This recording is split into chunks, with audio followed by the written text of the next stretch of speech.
Ketika ada satu bocil yang minta didongengin sama neneknya sebelum tidur, si nenek akhirnya mulai cerita tentang asal-usul dari hujan salju, di mana kemunculan hujan salju sebenarnya ada kaitannya sama kastil angker yang ada di atas gunung. Jadi puluhan tahun lalu ada seorang ilmuwan yang tinggal di kastil itu. Dia ilmuwan yang benar-benar jenius. Saking hebatnya, dia bahkan bisa nyiptain manusia dari robot pemotong. Manusia ciptaannya itu udah hampir sempurna.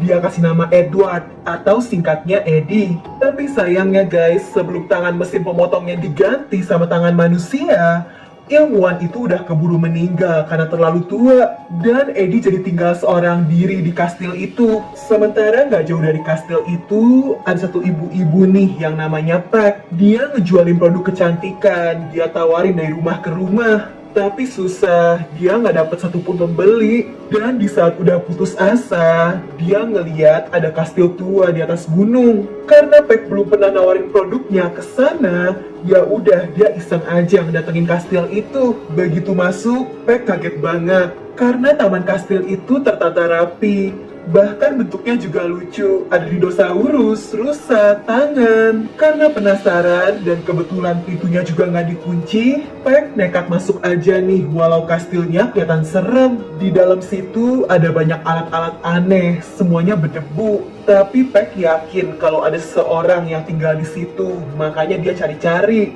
Pack naik ke lantai atas. Di situ dia ngeliat ada sebuah ranjang yang kelihatan lusuh. Dan ternyata di pojokan ada seorang yang lagi sembunyi. Ternyata yang sembunyi itu si Eddie guys. Awalnya Pack ketakutan pas ngeliat tangan Eddie yang penuh gunting. Tapi Eddie mohon supaya Pack jangan pergi. Dia kesepian, tinggal sendiri, gak pernah ketemu orang lain.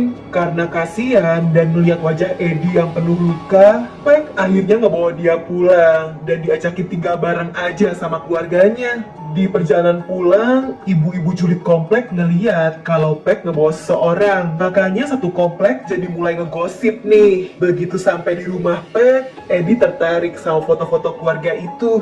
Bahkan dia salvok dong sama foto anaknya Pack yang cantik banget, namanya Kim. Terus abis lihat foto, Eddie disuruh ganti baju kan. Tapi di situ Eddie malah salvok lagi nih sama kasur yang goyang-goyang ini. Pas dipegang, tangan guntingnya nggak sengaja nusuk kasur itu dong, jadi bocor karena isinya air. Biar gak ketahuan, lubangnya dia tutupin aja pakai boneka. Abis itu Eddie berusaha ganti baju. Tapi karena tangannya gunting, dia jadi kesusahan. Sampai harus dibantuin juga nih sama Pack. Tapi udah susah-susah, bajunya malah nggak sengaja kegunting. Sementara di luar, ibu-ibu komplek juga sengaja nih mondar-mandir di depan rumahnya Pack. Saking mereka keponya. Lanjut ya guys, malamnya Eddie dikenalin sama keluarganya Pack. Ada suaminya, ada anaknya yang paling kecil. Kebetulan Kim tapi nggak ada di situ, dia lagi pergi. Wow, kelihatan aneh dan menakutkan. Untung keluarganya Pack nggak takut sama Eddie. Mereka bisa nerima dia apa adanya. Besoknya Pack sengaja nih make upin wajah Eddie buat tutupin luka-lukanya biar nggak serem. Ya, walau susah sih, si Eddie juga cuma bisa pasrah. Abis itu Eddie pergi ke halaman belakang. Di sana Eddie ngeliat si ayah yang lagi kesusahan motong tanaman kan. Dan di saat itu Eddie nunjukin kemampuannya. Tanaman ini bisa dia ubah jadi bentuk dinosaurus. Ngeliat hasilnya yang bagus, Eddie jadi disuruh lanjut berkarya nih. Keren juga ya. Tapi tiba-tiba ada ibu-ibu rambut merah yang curiga kalau Eddie ini titisan setan. Jadi harus diusir. Ibu-ibu komplek lainnya yang udah penasaran juga datang ke rumah Pack dan pada minta supaya diadain pesta perkenalan supaya mereka tahu jelas siapa itu Eddie. Setelahnya Pack terpaksa nyiapin makanan buat pesta nanti. Eddie juga ikut ngebantu nih motongin sayuran. Terus pas ngeliat Pack lagi ngebuka kaleng, tiba-tiba Eddie jadi keinget sama masa lalunya. Dulu pas penciptanya masih hidup, di kastil itu ada sebuah mesin besar yang bisa membuat kue secara otomatis. Suatu hari pas kue bentuk love-nya jadi, si ilmuwan jadi mandangin mesin pemotongnya ini.